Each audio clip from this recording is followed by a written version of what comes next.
L'interview de la foire. Et oui, nous voilà de retour ici sur le podium, en tout cas le car podium de Région Sud Provence-Alpes-Côte d'Azur. À mes côtés, pas mal d'invités, puisque j'ai Claudine Furnion. Vous êtes, Claudine, animatrice du projet alimentaire de la Provence Verte pour le lycée agricole de la Provence Verte. On aura l'occasion de parler du lycée agricole de la Provence Verte. Également Tina Marcorio, responsable unité de formation par apprentissage. Et puis Manu qui est Bustello, qui est responsable exploitation du lycée agricole donc Provence Verte. D'ailleurs, responsable, je dirais, élevage bio. On aura là aussi l'occasion, Manu, il est impatient de parler, on aura l'occasion de découvrir tout ça ensemble. Alors Claudine, on va démarrer avec vous. Je vous ai présenté comme animatrice du projet alimentaire de la Provence Verte, parce que vous avez lancé le fameux Soyons Food Festival, ou l'opération Soyons Food. Vous pouvez nous expliquer un peu, et peut-être avant de nous expliquer le Soyons Food, quel est votre rôle, vous, donc au lycée ? Alors, je suis donc oui animatrice, je suis chargée d'animer le projet alimentaire de l'agglomération Provence Verte. C'est une mission qui nous a été confiée depuis un peu moins d'un an par l'agglomération Provence Verte. L'idée étant d'augmenter l'autonomie alimentaire du territoire. Donc on est sur un territoire où il y a 100 000 habitants à peu près, où on a une diversité de production agricole. On a déjà un certain nombre d'initiatives qui œuvrent pour permettre aux habitants de consommer local. L'idée est de permettre de faciliter davantage ces circuits courts et de participer, de contribuer à l'installation de nouveaux agriculteurs pour nourrir la population avec des produits locaux et de qualité. Donc mon rôle, c'est de recenser les différentes initiatives qui ont lieu sur le territoire pour aller dans ce sens-là et d'encourager, d'identifier les problèmes et au contraire les leviers pour faciliter cette dynamique locale. Très très bien, donc merci Claudine. Vous, Tina, vous êtes responsable unité de formation par apprentissage. Vous pouvez aussi nous parler de votre métier au cœur du lycée ? Donc en effet, j'ai en charge la coordination sur les différentes formations d'apprentissage au sein du lycée. Et c'est vrai que celle qu'on a en partenariat, on va dire, avec le PAT, c'est surtout le certificat de spécialisation qui est post-bac sur la transformation et la commercialisation de produits fermiers. Donc en effet, on ferme les jeunes et on essaye justement de tendre sur des circuits courts où en fait, l'agriculteur est hyper polyvalent.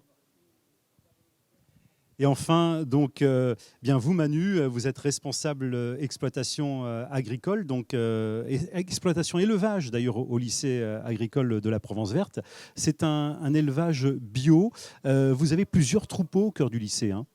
Oui, donc on a plutôt plusieurs activités, on va dire, puisque l'élevage n'est pas simplement... on n'a pas que l'élevage. Hein, donc, si on parle de l'élevage, on a donc une trentaine de chèvres actuellement, donc bien sûr en bio. Depuis cette année, on a même une vache. Hein, donc, en sachant que tout ce qui est... Donc, on a aussi donc, toute une série d'installations avec une fromagerie, où on s'est organisé en fin de compte sur un système de monotraite, c'est-à-dire une traite par jour, avec le chevreau sous la mer, puisqu'on a quand même des contraintes au niveau pédagogique et surtout des vacances scolaires, puisqu'on est dans un lycée, donc automatiquement il faut y penser. Et donc tout ce qui est, en fin de compte, on a la traite tous les jours avec donc, les élèves, hein, et tout ce qui est produit en termes de lait est transformé en yaourt essentiellement. On fait aussi un petit peu de fromage, mais plutôt sur des aspects pédagogiques dans le CS transformation. Mais sinon, on est vraiment axé sur le yaourt, qui est bien sûr proposé à la cantine, hein, puisque nos produits sur la cantine. Alors, au-delà de l'élevage de chèvres donc, et de vaches, hein, puisqu'on reste quand même dans un côté pédagogique. Hein, le but, c'est pas d'avoir 100 chèvres, hein, loin de là. C'est de rester à taille, je dirais, humaine pour le lycée.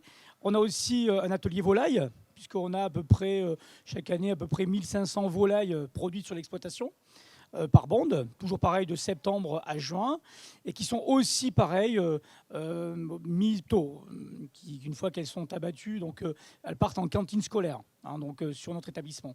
On a aussi un atelier maraîchage, pareil, et on produit donc toute une série de légumes qui sont aussi fournis, consommés donc, sur l'établissement, avec la chance qu'on a depuis 3 ans d'avoir une légumerie. Donc on a installé sur le lycée une légumerie donc, qui est à usage pour l'établissement, mais qui est aussi proposée à tous les maraîchers, voire même on a des producteurs d'olives, on a pas mal de producteurs qui peuvent venir transformer des produits, je dirais, sur notre légumerie. En sachant que l'idée, c'est d'avoir une valeur ajoutée sur un produit transformé que sur un produit de base. Puisque là, l'objectif quand même aussi à la base, c'était de pouvoir rentrer dans tout ce qui était RHD, restaurant hors domicile.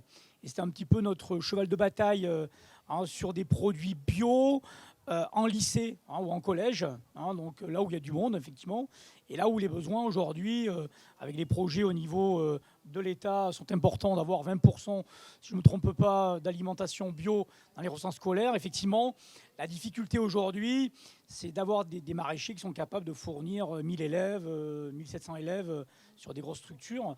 Donc l'idée, c'est d'essayer de travailler un petit peu sur cet aspect-là. Voilà. Donc, puis je rajouterai un espace test, puisqu'on a un espace test en maraîchage, où actuellement sur la commune de Saint-Maximin, on a un partenariat avec AgriBioVar, où le lycée donc, met à disposition du matériel pour 2 maraîchers qui sont en phase entre guillemets d'expérimentation pendant 3 ans. Et qui ont pour objectif de pouvoir s'installer peut-être dans la Provence verte, pour pouvoir alimenter, je dirais, en produits locaux, donc plutôt de maraîchage, nos cantines, voire, je dirais, le panier de la ménagère. Merci Manu. Alors oui, le GIE, on aura l'occasion d'y revenir aussi, effectivement. Alors justement, Claudine, là, à l'instant, effectivement, Manu parlait de choses qui rentrent dans le cadre du Soyons Food.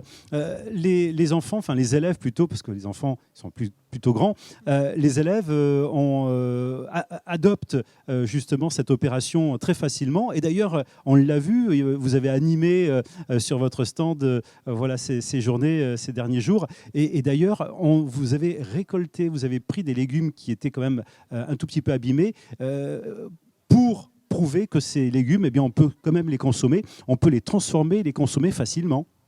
Exactement, on a donc réalisé des smoothies à partir de fruits moches qui étaient invendus par les supermarchés de Brignoles et pour montrer que voilà, en enlevant la partie qui est encore qui n'est pas comestible, tout le reste est encore mangeable et donc on a fait pédaler des participants sur un vélo pour mixer des fruits à l'aide de l'énergie du vélo et cette animation a eu un grand succès. Qui a eu l'idée de cette animation avec ce fameux vélo? Parce que c'est vrai que ça fait un peu le buzz du coup sur le stand. Alors Claudine.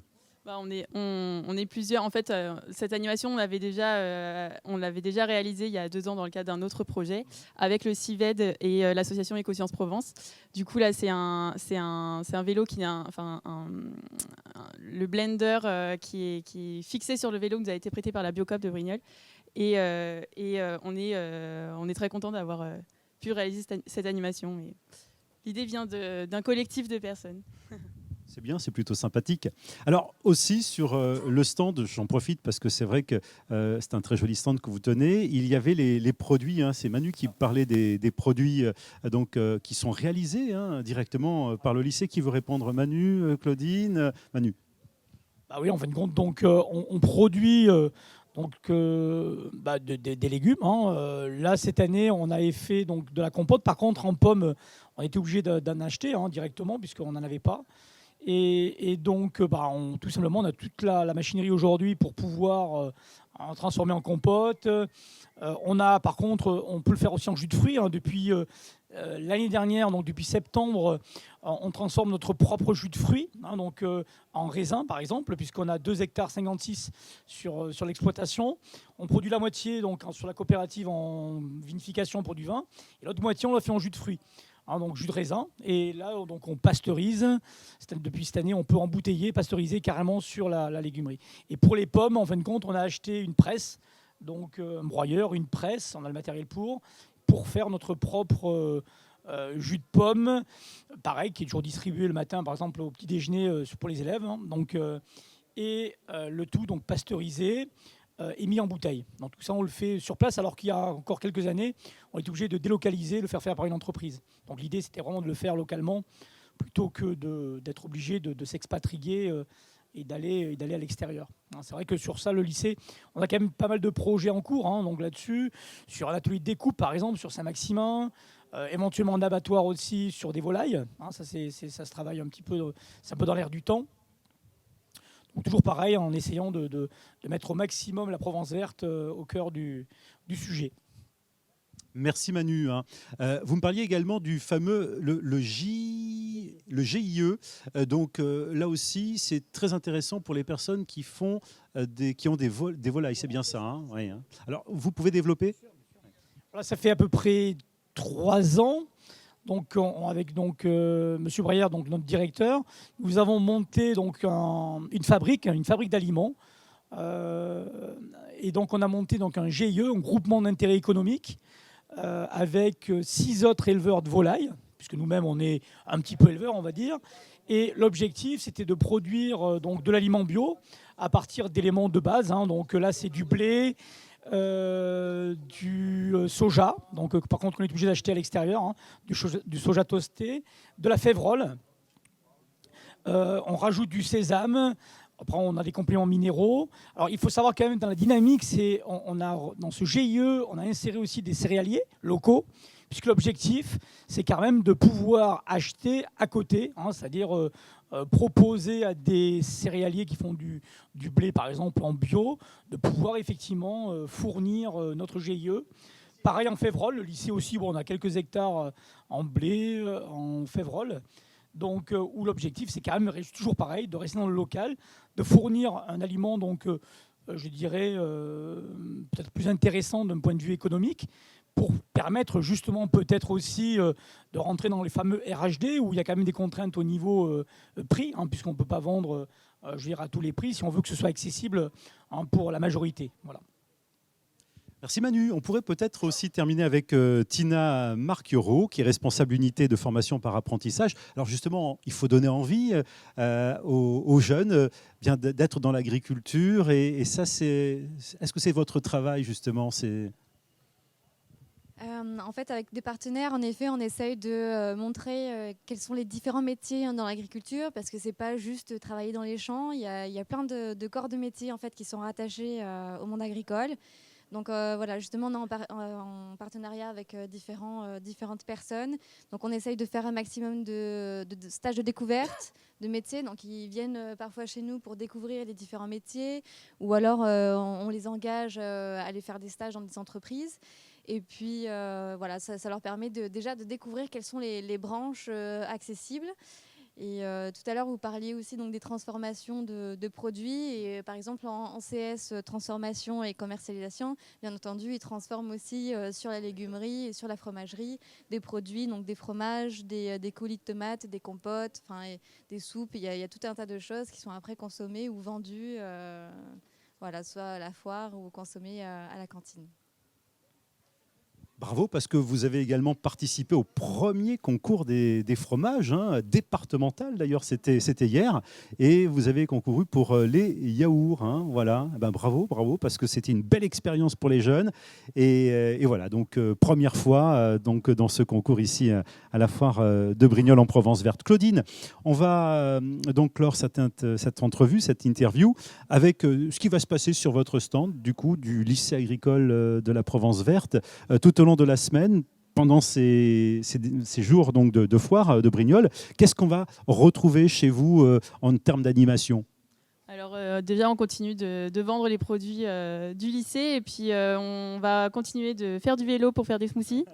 On vous propose aussi des petits jeux pour reconnaître les fruits à différents stades, à différents niveaux d'observation, microscopiques ou macroscopiques. Voilà, et puis si tout va bien, j'en dis pas plus, mais on vous proposera un jeu concours avec plusieurs lots à gagner. Donc rendez-vous sur notre stand du lycée privé Provence Verte jusqu'à lundi. Merci Claudine. Claudine Furnion, je le rappelle, animatrice du projet alimentaire de la Provence Verte au lycée privé de la Provence Verte. Merci à Tina Marcureau, responsable unité de formation par apprentissage au même lycée. Et bien sûr, Manu qui était avec nous, Manu Bustello, responsable exploitation du lycée, qui s'occupe des troupeaux. Et également, donc, tout est en bio, comme on l'a dit. Merci à vous trois et on vous retrouve au pavillon d'honneur pour retrouver le lycée privé Provence Verte.